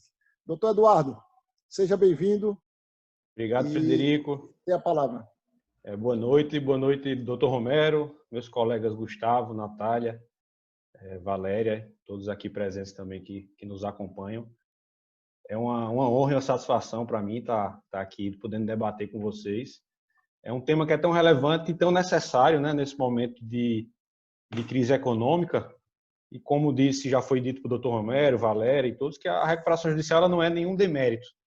Ela trata-se de um mecanismo de soerguimento, é um remédio à disposição do empresário para se reerguer. E é próprio, é natural da nossa ordem econômica, do sistema capitalista, é natural a sofrer dificuldades financeiras, não há nenhum demérito nisso. As minhas considerações aqui, elas serão bem breves e objetivas, já foram até tratadas en passant pelos demais palestrantes, que é no sentido de tratar sobre o que é que está sendo discutido hoje a nível de poder judiciário, de poder legislativo, em relação à flexibilização e mudanças no procedimento de recuperação judicial e também outros mecanismos que podem vir para ajudar o empresário que está em dificuldades nesse momento de pandemia e de crise econômica que já é sentida e também se avizinha aí para os próximos meses e até anos, né? O fato é que nós fomos surpreendidos por essa crise econômica, por essa pandemia, não era algo esperado, e isso afeta, no âmbito da recuperação judicial, traz duas consequências. Primeiro, em relação às empresas que já estavam em recuperação judicial, e com isso foram surpreendidas com a pandemia, e também com as empresas que possivelmente necessitarão de algum procedimento, de algum mecanismo para ajudar a superar essa crise causada pela pandemia do coronavírus. E em relação à primeira situação, das empresas que já estão em recuperação judicial, a gente tem visto uma atuação bem incisiva do Poder Judiciário, porque se tem um problema tanto em relação aos próprios atos, às etapas processuais, a gente está num momento em que o Poder Judiciário, apesar de estar atuando em home office, os fóruns estão fechados. Nós temos ainda muitas recuperações judiciais, por exemplo, que são em autos físicos. Então, como garantir o prosseguimento dessas recuperações judiciais de forma efetiva numa situação em que estamos de isolamento social? Ou até como fazer uma Assembleia Geral, por exemplo, numa situação de isolamento social. E aí a gente vê decisões e recomendação até do CNJ permitindo, flexibilizando essas regras, permitir, por exemplo, Assembleias Judiciais virtuais, Assembleias Gerais virtuais, e dentre outras formas de garantir essas etapas processuais sejam cumpridas. E também em relação às empresas que já tiveram plano aprovado e foram surpreendidas. Veja, o plano ele foi aprovado numa situação fática em que a pandemia não era vivida nem prevista. Então, como agora garantir o cumprimento desse plano que foi aprovado numa situação totalmente distinta? E nisso, mais uma vez, o Poder Judiciário, a gente tem visto decisões já que prorrogam até o prazo de suspensão, possibilitam a adição, a modificação do plano de recuperação, ou até suspendem, como foi a questão do Matheus Rocha, que já tem decisão judicial que suspende isso, independente da lei estar já vigente. Por outro lado, nós também temos que estar preparados para a alta demanda que pode surgir após o fim da pandemia. Há uma preocupação muito grande na ressaca da pandemia, né? Como é que nós vamos lidar com a crise econômica aí que se avizinha. E do ponto de vista processual, a gente tem visto o devedor ele passou a litigar. O normal é que o credor ele que litigue, entre com a ação visando recuperar o seu crédito. E a gente tem visto hoje que o devedor ele também está buscando o Poder Judiciário para repactuar as obrigações que foram realizadas antes da pandemia. Isso pode revelar também um aumento nos pedidos de recuperação judicial. E nós já vemos alguns tribunais, por exemplo, como o Tribunal de São Paulo, Rio de Janeiro, em que se espera um aumento muito significativo de recuperação judicial. A gente já vê a criação de centros de mediação e conciliação específicos para recuperação judicial. Empresas que estarem habilitadas a requerer recuperação judicial, tem se criado um centro específico para isso, que vai buscar filtrar ali as empresas que realmente prosseguirão com a recuperação ou que poderá se resolver de forma conciliatória e através de mediação. Aqui na Paraíba, certamente a gente não vai ter esse mesmo aumento que São Paulo terá em recuperação judicial, mas aí cabe, nesse momento de pandemia, a sensibilidade do Poder Judiciário de entender o momento e flexibilizar com isso determinadas regras que possam ser prejudiciais para a recuperação da empresa, né? Até porque, como o Dr. Romero deixou bem claro, a empresa ela não interessa só ao dono, né? Ela interessa a toda a sociedade, aos trabalhadores, aos fornecedores, aos investidores, né? E ao próprio Estado. E a recuperação dela deve ser a regra, sendo a falência aí a exceção, a última ratio deve ser a falência. E, além disso, no nível legislativo, a gente tem visto o PL, que é o PL 1397-2020, que já foi aprovado na Câmara, ainda está no Senado sendo discutido.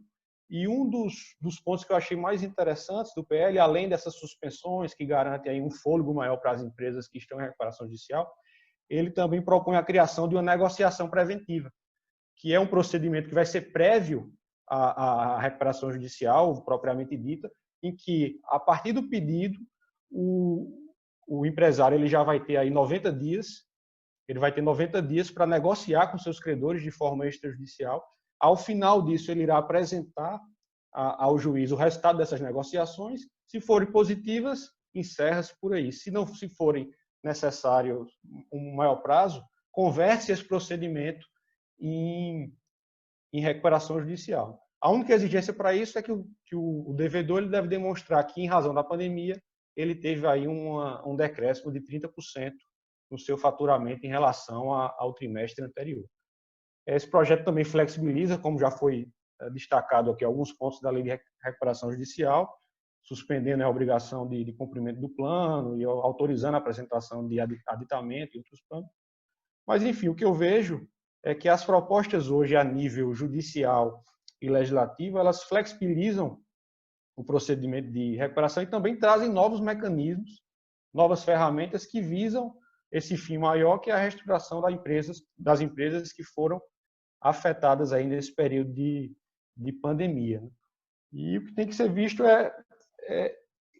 eu acredito que isso vai trazer aumentar o acesso dos empresários ao procedimento de recuperação judicial, porque eles vão ter uma oportunidade de, primeiro, tentar uma negociação, tentar um procedimento conciliatório, para, em seguida, vendo se realmente é uma situação de recuperação judicial, prosseguir com a recuperação, ou, se for o caso, que seria a melhor opção, a melhor hipótese é já, nesse momento, conseguir as condições necessárias para se restabelecer e se reerguer.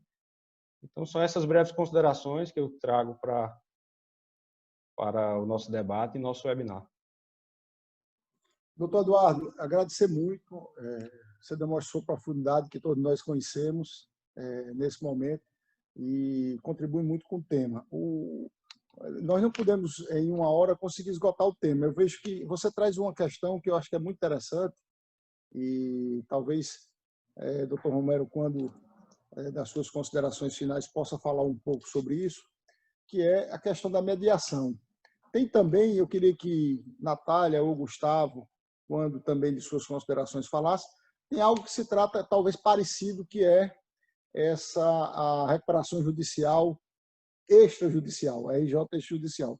Eu não sei como é que está vamos dizer, tem vivência, isso ocorre, né? Eu sempre acho que nós temos uma cultura muito pobre ainda quando se trata de mediação. Nosso espírito ainda é um banco mais forte e um empresário mais fraco, muitas vezes, né? Ou então, o empresário em alguma posição, em algum momento, em posição de vantagem em relação ao banco. Quem tiver na posição de vantagem, infelizmente, a nossa cultura quer ceder menos, quer negociar menos. Isso é uma cultura que nós trazemos e que tem sido aprimorada, tem melhorado. Nós sabemos das câmaras de arbitragem, isso tudo tem crescido muito. Um outro ponto que eu queria também deixar aqui para a nossa reflexão coletiva, e não vamos poder discutir hoje, é a questão tributária.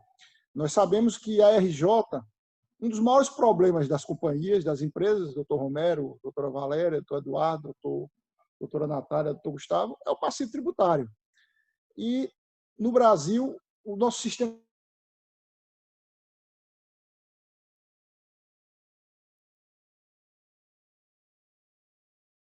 conseguir um refis especial, né, que pode vir a ser, pode vir a existir ou não. Já existe um, mas no pós-pandemia é possível que tenha um novo refis, né?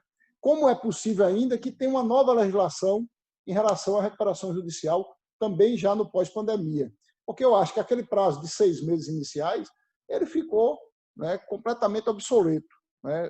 Vai se depender única e exclusivamente do bom senso dos juízes. E não são todos juízes que têm um bom senso. O doutor Romero é reconhecidamente um juiz que entende o caso, muitas vezes atende, muitas vezes não atende, mas é um juiz que tem sua capacidade técnica reconhecida. Então, eu queria deixar esse ponto da recuperação, da mediação com a recuperação judicial, recuperação extrajudicial, na verdade, que não é judicial, e também essa questão tributária, e um outro ponto que são dos bancos públicos. Nós sabemos que os bancos públicos não se submetem também, geralmente, por trazerem recursos subsidiados, eles têm uma dificuldade na RJ, na recuperação judicial, de reduzir o valor do quanto. Então, muitas vezes, ele, a longo prazo, ele dá uma carência maior, mas a redução do valor dos débitos, quando se trata, estou falando dos bancos públicos, do BASA, do Banco do Nordeste, do BNDES e tantos outros bancos públicos que nós temos no Brasil, a depender da região. Eles têm uma limitação por tratar de bancos públicos. Então, no final, termina sendo um obstáculo ao bom andamento das RJ se a companhia tiver, doutor Romero, muito débito com o banco público e muito débito tributário, né? E não adianta só resolver o problema dos bancos privados. Mas, pessoal, eu queria mais uma vez agradecer a presença de todos vocês e dar um tempo de 3 a 5 minutos para cada um de vocês para as considerações finais e, de novo, fazer um chamado para um outro webinar em data que nós vamos ajustar para tratar de temas mais específicos, como essas provocações que eu fiz. Eu queria já pedir desculpa a todas as perguntas que nós temos, são muitas perguntas, a audiência está completa.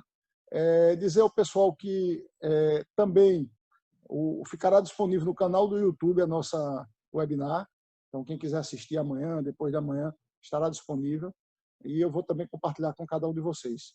Doutor Romero, o senhor tem a palavra para suas considerações finais e analisar esses temas que eu coloquei aqui no final. Já vou avisar você que não vou cumprir os 3 minutos. Eu vou falar. Está concedido. Eu faço parte do FUNAGEM, que é o Fórum Nacional de Juízes de Competência Empresarial. E é um grupo muito grande e é impressionante a preocupação dos juízes desse FUNAGEM com essa realidade e com justamente algo que está acontecendo de uma interpretação e uma ajuda a essas empresas. Esse raciocínio que eu já trago de muito tempo, esse raciocínio de empresa, função social, disso é uma questão filosófica. Eu acho que eu já nasci assim, é hereditário, porque meus pais, meus avós já tinham alguma coisa nesse sentido. E realmente existe essa preocupação. E está chegando uma lei aí que prevê essa mudança temporária, regras temporárias por conta desse Covid.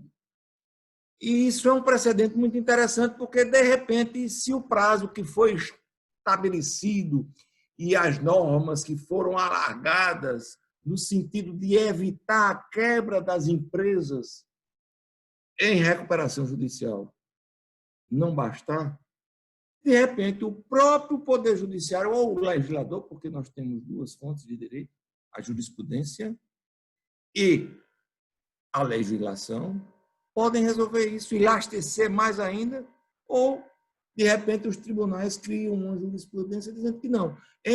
Considerando isso, pode se alargar o prazo.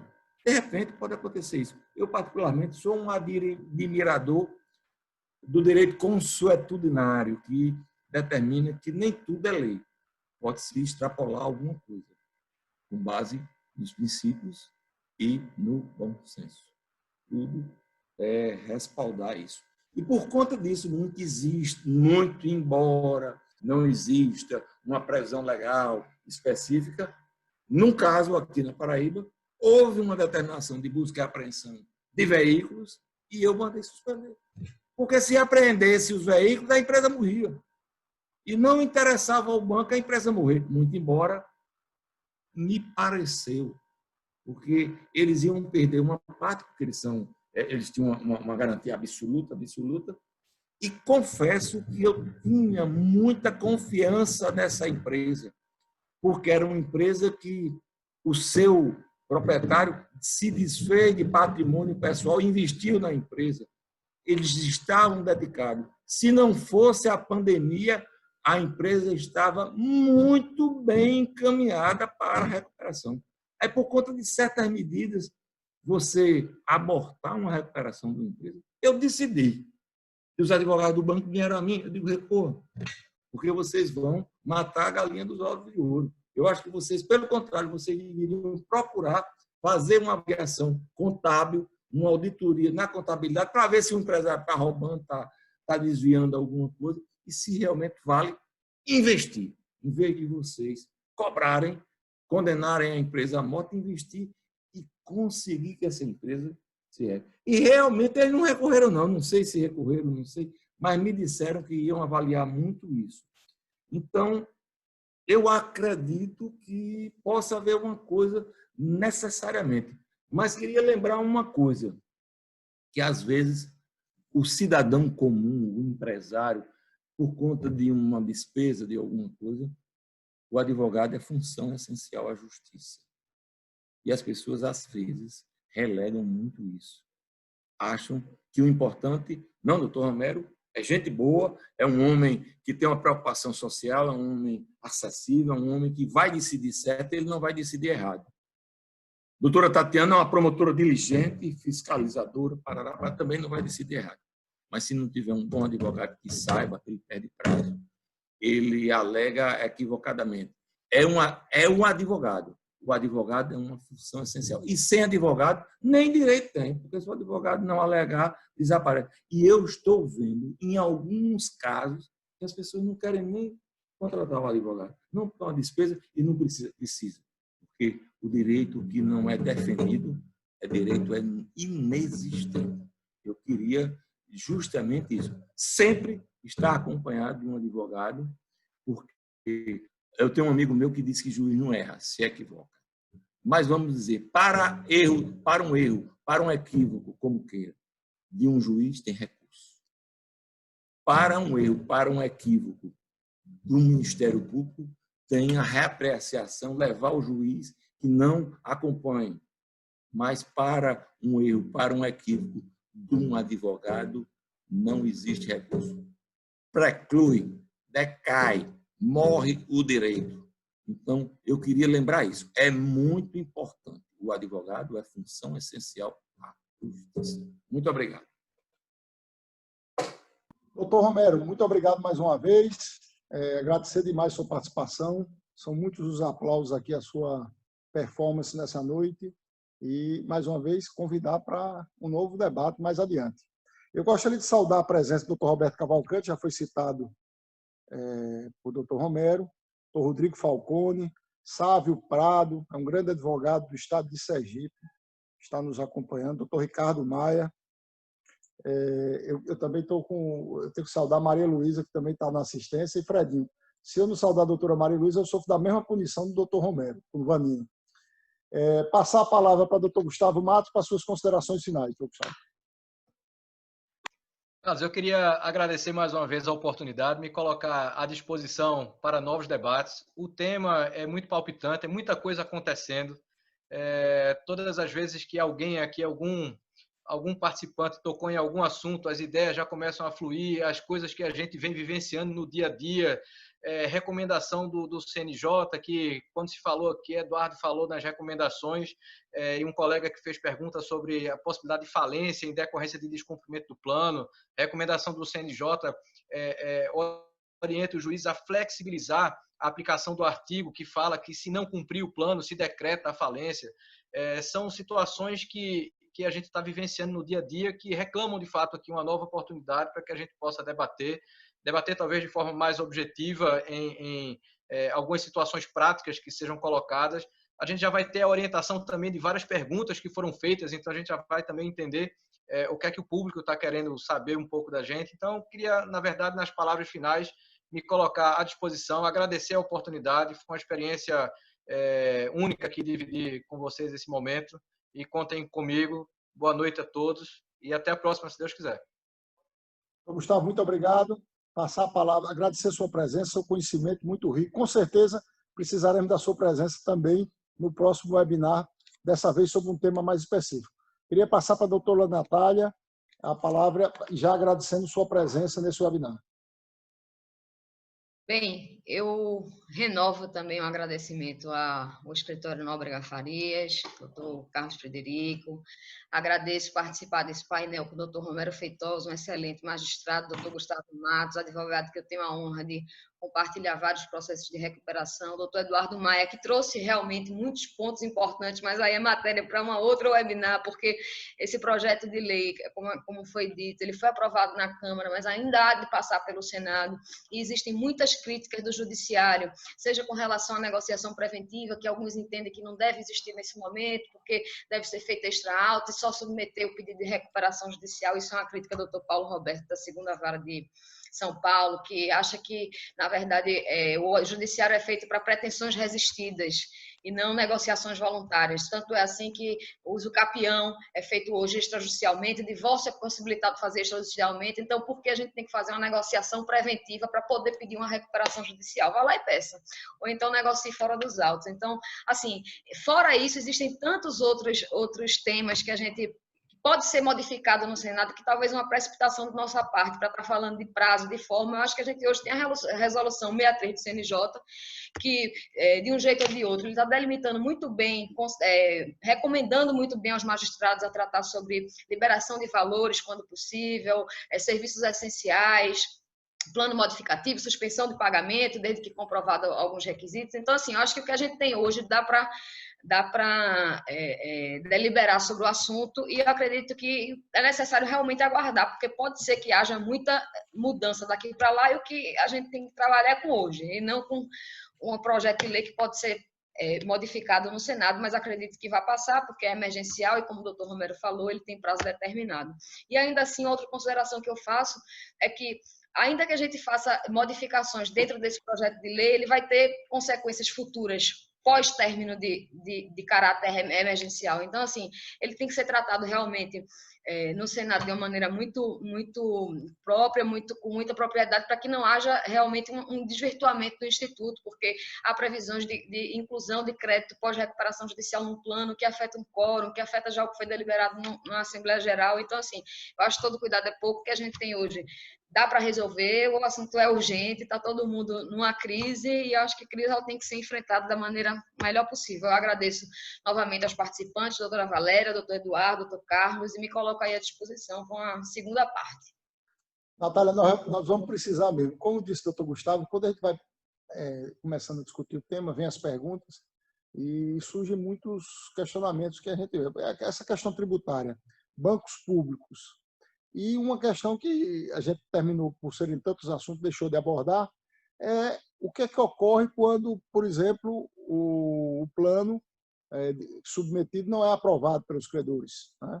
Então, são aspectos práticos que dizem respeito à RJ, que nós precisaremos realmente de um outro momento para discutir. Mas a pergunta sempre do empresário é: eu ingresso, suspendo, apresento o plano, e depois, quais os riscos que eu tenho de não prosperar na RJ por uma, digamos, uma discussão, uma cisânia entre os credores que pode levar a companhia à falência. Quais são os antídotos para isso? Eu acho que um próximo debate bem prático e operacional sobre esses pontos, porque a Assembleia realmente é um momento crucial, né? Falar sobre a Assembleia, falar sobre o que é que pode advir de uma Assembleia dessa. Colocando esses pontos todos que eu gostaria de ter discutido, mas que realmente nós já vamos aqui com mais ou menos 1h e 40 minutos de discussão, então não é possível, numa sentada só, a gente trazer à baila todos esses pontos. Gostaria de passar para a doutora Valéria, e agradecendo a Natália mais uma vez, e passar para a doutora Valéria para suas considerações finais. Eu queria só complementar que foi falado que os débitos tributários não estão abarcados aí pelo processo de recuperação judicial. O Brasil tem mais ou menos 5 milhões de normas tributárias, gente. Assim, é um absurdo. Imagina os contadores, os escritórios de contabilidade, cada empresa é uma gama enorme de normas. E o empresário tem muito medo de mexer com a Receita Federal, a Receita Estadual. Mas veja, existem oportunidades tributárias dentro da legalidade que podem ser iniciativas da empresa que podem ser oportunidades para a empresa rever os seus impostos. Muitas vezes as empresas pagam a mais, pagam indevidamente por essa celeuma tributária que existe no Brasil. Então, isso é uma oportunidade também para a empresa, mesmo no momento de reestruturação, antes de um pedido de RJ. Tá bom? Queria agradecer a todos, doutor Romero, doutor Carlos Frederico, doutor Eduardo Maia, doutor Gustavo, doutora Natália, uma boa noite a todos. Valéria, só em relação a esse ponto, quando se diz que, na verdade, não é que não está abarcado, é que não existe a União, enquanto credora, ou os estados, os municípios, eles não se submetem ao deságio da recuperação judicial. É isso que eu realmente, filosoficamente, sou muito contra. Eu acho que todos os credores, indistintamente, inclusive a União, deveriam, logicamente que tem que se analisar, e aí o magistrado, o Ministério Público, é que tem que analisar para que não ocorra fraude, né? Para que esse instrumento não seja um instrumento para se fraudar, ou uma empresa que não está precisando se utilizar da RJ, se utilize. Mas o que eu digo é que, quando você faz, dependendo do caso, você tem uma empresa que tem muito débito com o banco público e muito débito tributário, o máximo que ela vai conseguir é uma suspensão temporária, alguma carência e um alongamento, né? Então, esse é o fato que eu considero negativo e que nós temos que aperfeiçoar. Certamente isso estará em discussão após a pandemia, porque vivemos um momento completamente distinto, que todas essas vísceras serão abertas agora e a quantidade de empresas e a necessidade de manutenção dos empregos será muito grande. Então, em complemento a essa sua colocação, que eu considero muito bem-vinda, e destacando esse ponto. Quando eu coloquei, no sentido, não é que o débito não entra, mas o débito não sofre deságio. Não sofre deságio, que é o que se persegue para a manutenção da atividade produtiva da empresa, que é o objetivo da RJ. Queria agradecer, Valéria, demais a sua presença e passar a doutor Eduardo Maia para as suas considerações finais.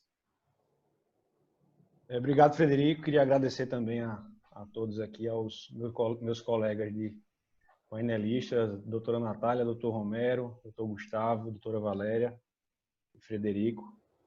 Só complementando, Frederico, já que você falou, já que meu tema foi, eu tratei de projetos de lei, você falou em questão tributária, crédito tributário, e é interessante que a recuperação judicial já estava no debate legislativo antes mesmo da pandemia. É verdade, é verdade. Em janeiro já era a pauta prioritária do presidente da Câmara de modificar pontos da lei de recuperação judicial, dentre eles essa questão do crédito tributário que trazia mais para junto da recuperação o fisco, né? Então pode ser que após a pandemia volte esse debate e traga aí mais para próximo da recuperação os créditos tributários.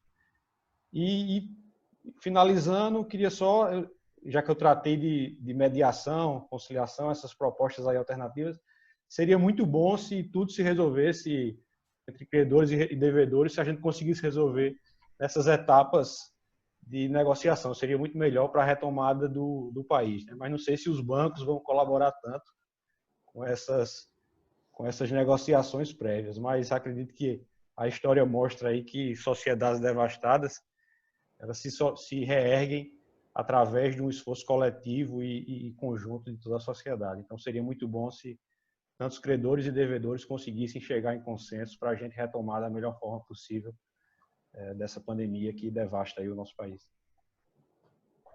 Doutor Gustavo, pois não.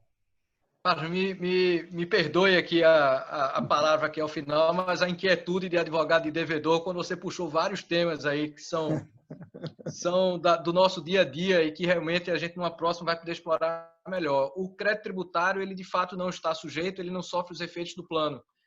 Mas o credor tributário também não consegue atingir o patrimônio da companhia em recuperação judicial, o que preserva o seu acervo e garante ao empresário a condução do seu plano de recuperação como negociado. Isso é um tema que merece 3 horas, 4 horas só para isso, para a gente enfrentar toda essa situação. Mas são coisas práticas, é cirúrgica a sua colocação.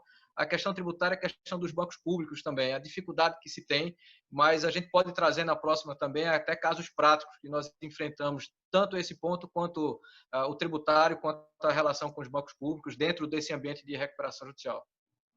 Me desculpa aqui a palavra final, aqui a intervenção, mas não me contive aqui. Que é isso, Gustavo. Está na regra aqui que essa participação conjunta enriquece o debate. Doutor Romero, doutor Gustavo Matos, doutor Romero Carneiro Feitosa, doutor Gustavo Matos, doutora Natália Pimentel Lopes, doutor Eduardo Maia, doutora Valéria Petrucci, eu gostaria muito de agradecer a vocês, dizer que para o Nóbrega Farias, enquanto promotor desse debate, e para mim, foi um momento de muita satisfação, sair com mais dúvidas, com mais perguntas, porque esse tema é muito rico. Sempre que eu me provoco e saio com mais perguntas, eu saio feliz, porque eu acredito que nós temos muito a debater. É um tema que não se encerra em si mesmo, não teremos em 2 horas, quase 2 horas, o esgotamento do tema. A inteligência, a perspicácia do Dr. Romero, seu bom senso, a capacidade de Gustavo, da doutora Natália com sua experiência, da doutora Valéria na reestruturação das dívidas, da reestruturação de empresa, e a atualidade sempre, digamos, impositiva do doutor Eduardo, trouxeram, com certeza, o enriquecimento desse debate. Agradecer demais, mais uma vez, convocar para um novo debate sobre temas efetivamente mais específicos, em complemento a esse de hoje. Muito obrigado a cada um de vocês, boa noite, e gostaria de agradecer a audiência. As perguntas eu remeterei amanhã para todos vocês, tá? Responderemos. Obrigado, pessoal. Um abraço. Boa noite a todos. Um abraço. Boa noite. Tchau, tchau.